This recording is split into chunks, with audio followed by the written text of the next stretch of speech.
Hello, veritas48. You're a nice boy, and I see you have asked 5 questions to atheists, which I will try to answer, although I'm not the most suitable kind of atheist to answer your questions. I see atheists in debates and in videos who have been Christian before, and they start talking like this: God is cruel, God is incompetent, or God is this or that. I can't talk like that because when I was brought up, nothing like God or anything else supernatural was put in my young, unformed, malleable mind. I was just brought in the material world, and I learned about religion later. Your questions are: the first one, if after death you find yourself in a place of judgment, what would you say to God? You're asking me to assume that God or a place of judgment is real, which I can't do. So I can't answer this question. The second one, what sort of evidence would you find sufficient to abandon atheism and become a believer in God? It ties in with the first question. I don't exactly know what you mean by God. What is and where is this thing?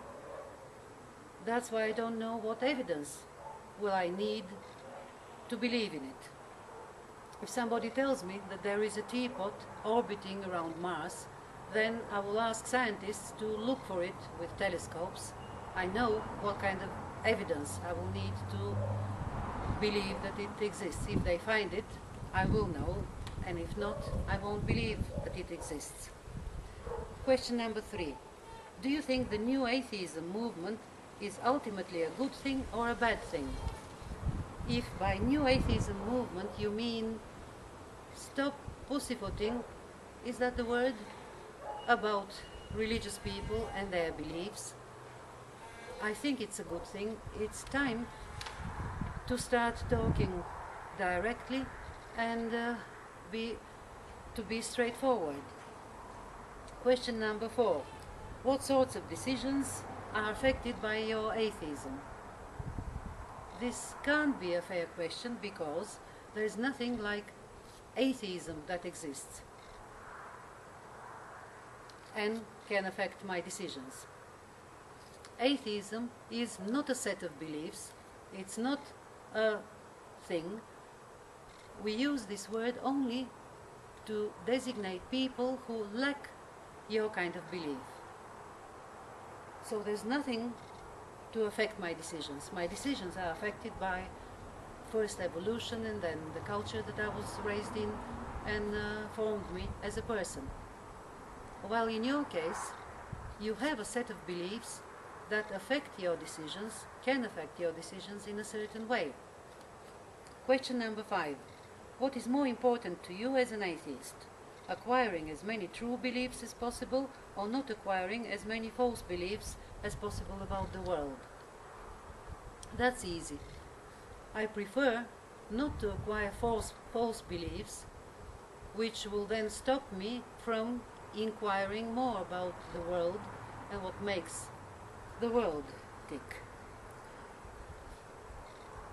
For example, Newton's theory was superseded by Einstein's theory of relativity, which I will show you. This is a scientific American magazine.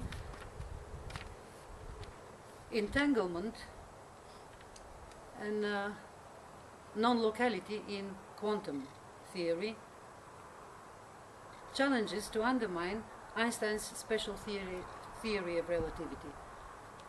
There are no ultimate true things. We are constantly discovering new things about the world, so it's more important not to acquire false things that will stop you do that. And I have a challenge for you. Having in mind the kind of atheist that I am, could you please explain to me in simple words, what exactly do you mean by God? What is this thing and where is it? If you say it's outside space and time, it's supernatural, then could you please tell me how do you know about it and I don't? What's wrong with me? Pretty please?